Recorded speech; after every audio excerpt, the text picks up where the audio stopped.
Before this vote, I had a chance to speak to the father of Ruby Chen, whose 19-year-old son has been missing since the October 7th attacks on Israel by Hamas. We know that his son remains a hostage because this vote only allows for the release of women and children. Here's our conversation. Mr. Chen, thank you so much for talking to us, which during what we know is an unbearable time. I understand that your son, Itay, is an American-Israeli soldier with the IDF. He was last seen patrolling the border with Gaza. Have you had any news at all about his whereabouts?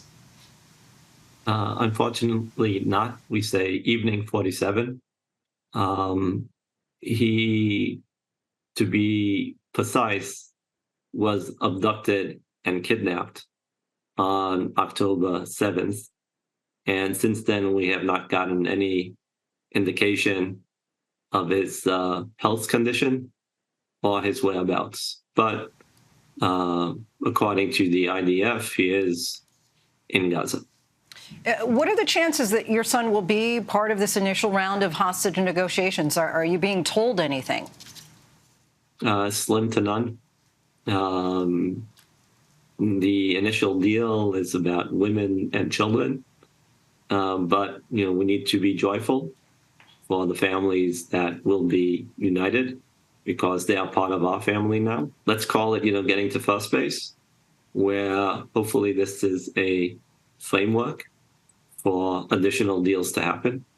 There was a father I heard the other day who, during a press conference, whose child is missing, and he was saying that that Israel is too focused on killing Palestinians than saving Israelis. Your thoughts on that?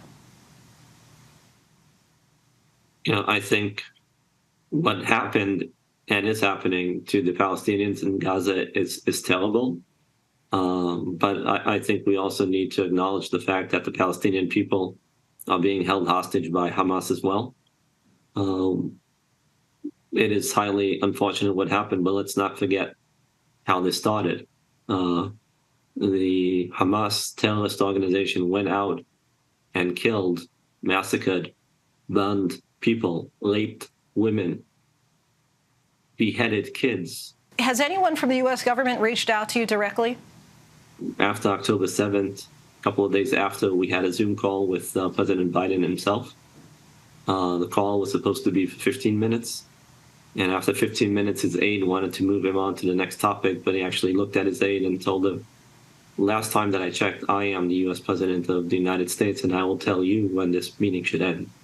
And he stayed on the call with us for about an hour and a half. I don't want to make you relive these traumatic few weeks, but can you just share with us what life has been like for you and your family, how you make it through each day?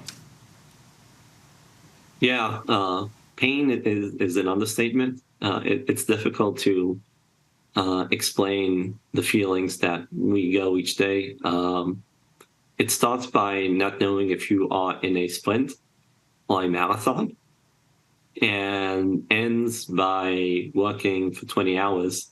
And when you kind of feel exhausted at the end of the day, you ask yourself, have I been productive? What have I done to help my son get released? And when you try to answer that question and do not have a good answer, it is highly frustrating, not knowing what you should do and how. How would you describe your son? And if you were to be able to get a message to him right now, what would you say? Yeah, so Itay is a spunky kid. He played professional basketball, age of 18. He needed to earn his minutes on the court. So he was a spunky kid and, played defense. And hopefully the combination of being spunky, tough New Yorker, when that moment happened where he needed to survive somehow, some way, hopefully he was able to get to the other side. And hopefully now, wherever he might not be, he's alive and thinking of the good memories that we had together as a family, going to Fenway Park, seeing Big Papi hit a home run, seeing the Knicks play. Good memories that we have going to Coney Island. Hopefully he's in a good place, thinking of family moments that we had. And hopefully you'll be able to make new memories once again. Mr. Chen, we thank you so much for talking with us. And and hope to talk to you again with good news of your son soon. Yeah, next time we talk at Coney Island. Prime Minister Benjamin Netanyahu's office released a statement saying, in part, the government of Israel is committed to the safe return of the hostages home. And continuing with the government of Israel, the IDF and the Israeli security forces will continue to fight the war for the return of all hostages, the elimination of Hamas, and to ensure that Gaza will not pose a threat to Israel. Hi, everyone. George Stephanopoulos here. Thanks for checking out the ABC News YouTube channel. If you'd like to get more videos, show highlights, and watch live event coverage, click on the right over here to subscribe to our channel. And don't forget to download the ABC News app for breaking news alerts. Thanks for watching.